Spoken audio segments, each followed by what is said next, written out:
안녕하세요. 도기환입니다. 자, 재건축 조합원 2년 실거주 규제 무산. 이게 어저께 이제 나온 그 신문이죠. 어저께 나온 거. 재건축 조합원에게 2년 이상의 이제 실거주 의무를 부여함으로써, 그렇지 않으면은 이제 그 아파트를 분양받을 때, 분양권을 안 준다. 즉, 예를 들면은 이제 강남구에는 보면 실질적으로 이제 아파트 소유자들은 이제 다른 데서 살고, 이제 학원이라든가 이제 교육 때문에 통상적으로, 강남에 들어오는 분들이 있어요. 제가 이제 최근에도 그 몇 년 전에도 방송에서 계속 말씀드렸지만, 한국의 부동산 정책은 기본적으로 교육하고 직업 쪽으로 관련해야 된다. 그죠? 그래서 이제 교육은 이제 그 대학교 같은 경우죠. 대학을 지방으로 이제 굵직굵직한 것들을 이전을 하고, 당연히 메리트를 줘야 되겠죠. 왜냐면 대학교가 이전을 하려면 교통도 첫째 좋아야 되고, 뭔가 이렇게 그 메리트를 줘야 지방으로 이전을 하죠. 그런 촉진 정책 같은 경우를 한 번도 쓰지도 않고, 교육 때문에 강남에 모이지 강남이 뭐 얼마나 더 살기가 더 좋아서가 아니라는 거죠. 물론 다른 구에 비해서 뭐 교통이라든가 문화가 좋긴 좋아요. 그러나 그 문화 때문에 이제 그 비싼 주거 비용을 그 지불하면서까지 들어가진 않죠.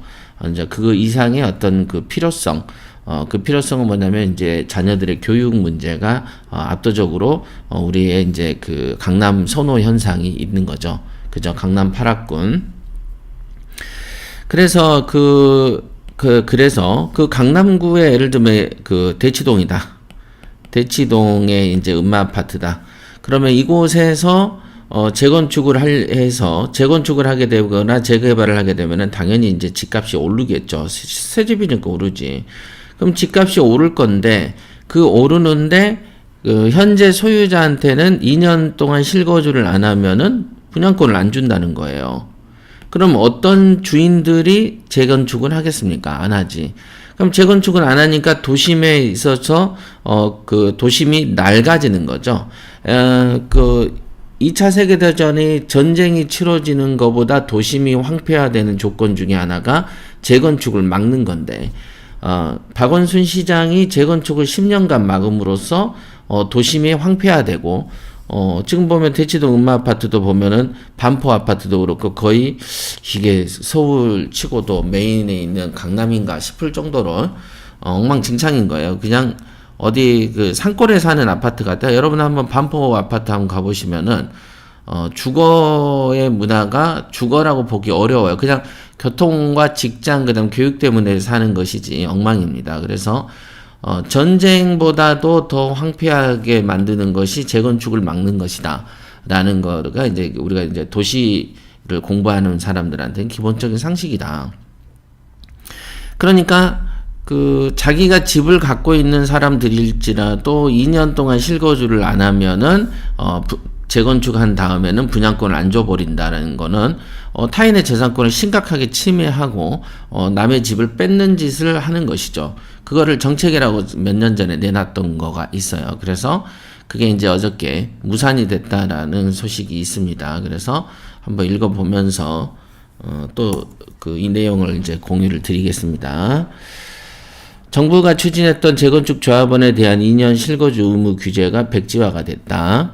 12일 국회에 따르면 도시 및 주거환경정비법 개정안에서 재건축 조합원에게 실거주 의무를 부여하는 내용을 제외키로 했다. 네. 재건축 조합원의 2년 실거주 의무를 의무화하는 방안은 6.17 대책에 포함됐다. 요거는 정말 안 잊혀질 것 같아. 2020년 6.17부터 시작된 이거는 지난 1년 동안 온 나라를 떠들썩하게 하고, 부동산의 폭등을 불러들였죠. 그러니까, 집값이 떨어지는, 어디 이제 세계에서 가장 안 좋은 곳으로, 이 사람들을 수출을 하게 되면, 거기 집값도 뉴욕처럼 폭등시켜 버릴 수 있는 정도의 재능을 가졌다라고 볼 수 있어요. 보면은 1년 가까이 국회에 계류됐대. 이게 뭐 계류될 사안입니까? 내 집인데 내 집을 재건축하는데 분양권을 안 줘. 내 집인데. 다른 사람이 들어오는 것은 허용이 되는데 내 집이 헐어서 개발되는데 내 집을 안 줘요. 2년을 안 살면. 전형적인 거죠. 이게 보면 헌법상의 거주 이전의 자유를 심각하게 제한하는 거죠. 거주 이전의 자유. 대한민국 사람은 언제든지 어디서든지 자기가 이전에서 살고 싶은 곳에 살 자유가 있는데 이런 식이면은 못 살게 하는 거죠. 거주 이전의 자유를 제한하는 거고 이런 게 이제 위헌 사유가 되는 것이고 심각한 사유재산제 부정이죠. 이거를 공산주의라 그러죠. 사람들은 공산주의 그럼 바로 북한 생각하는데 그렇지 않아요. 민주주의가 아니면 자본주의가 아니면은 공산주의가 되는 거예요. 그게 유사 공산주의라고 표현하는데 그거를 살짝 바꿔서 사회주의 뭐 이렇게 표현하죠. 그래서 이제 세금을 많이 뜯고 재산을 공유화하고 지금 나오는 토지 공개념 이론과 그다음에 토지거래 허가를 강남구 전체에다 하다 보니까 집을 사서 이사하는 것도 구청 직원한테 허가를 받아야 되는 전형적인 그 공산화의 스타일이다 이게 이렇게 볼 수 있습니다. 근데 이제 우리나라가 그래도 한 6, 70년을 이제 민주주의만 해오다가 이런 난리를 겪으니까 다들 힘들어하죠. 힘들어합니다. 자, 강남 재건축 단지의 경우에 세입자 비율이 60%가 넘어서 집주인이 다른 곳에 거주하는 경우가 많다. 통상 그렇죠. 왜냐면 예전에 사놓고 세를 주고 딴 데 가서 사는 사람들이 훨씬 많습니다. 실제로. 보십시오. 세입자 비율이 60%가 넘으니까 실질적으로 집주인의 60%는 다른 지역에 산다라고 보는 거 아니겠습니까? 그죠? 집주인이 기존 세입자를 어쩔 수 없이 내쫓고 들어와서 살아야만 재건축이 되고 분양권을 얻어지니까 오히려 세입자를 쫓아내야만 되게끔 만드는 법인 거죠.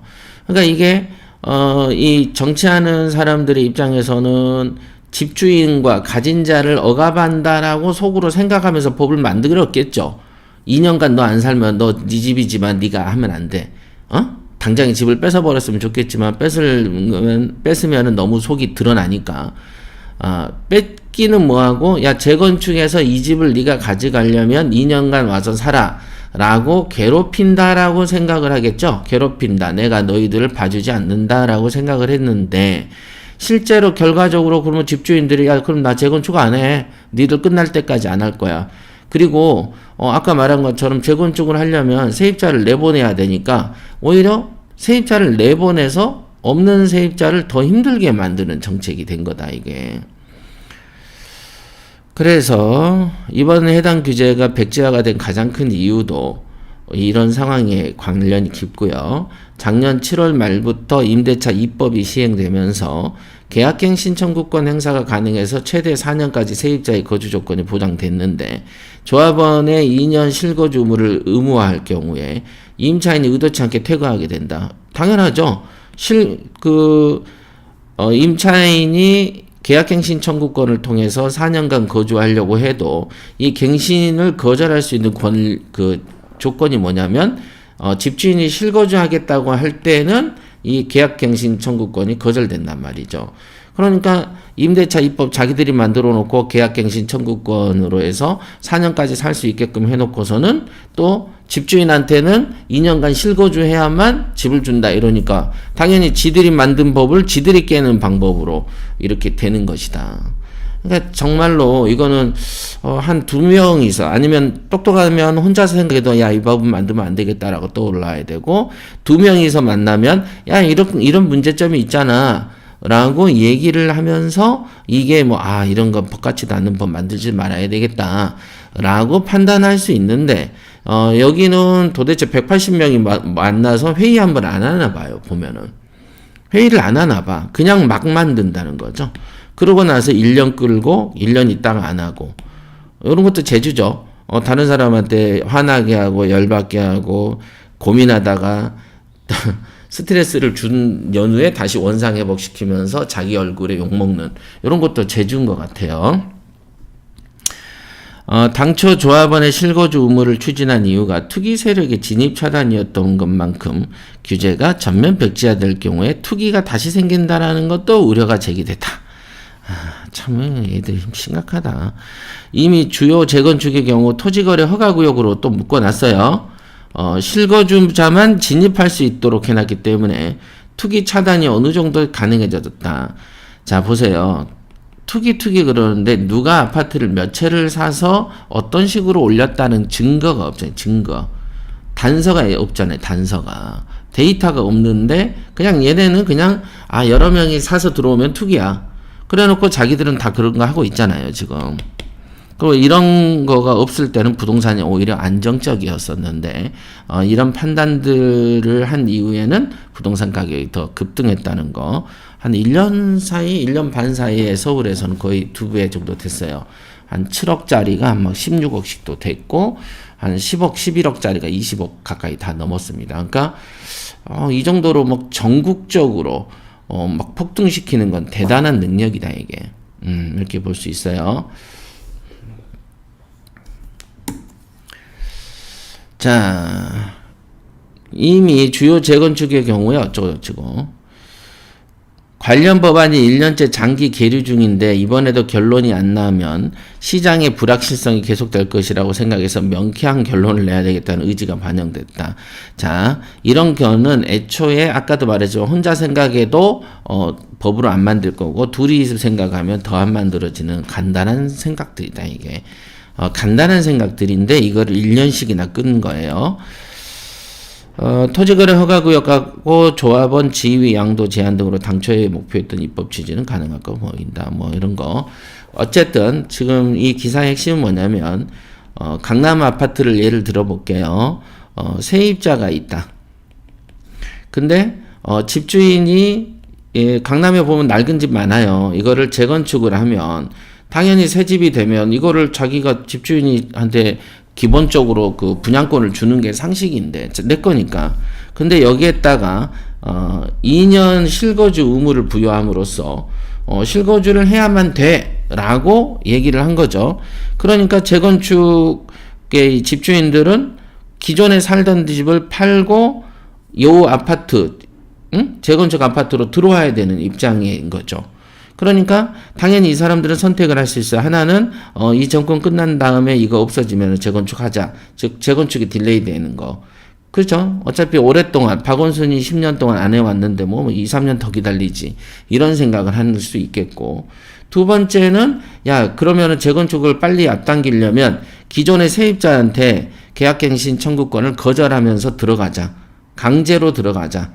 지금은 깔끔한 집에 살지만 이제 재건축 아파트는 낡아서 생활이 좀 불편하고 힘들지만은 이를 악물고서 들어가자.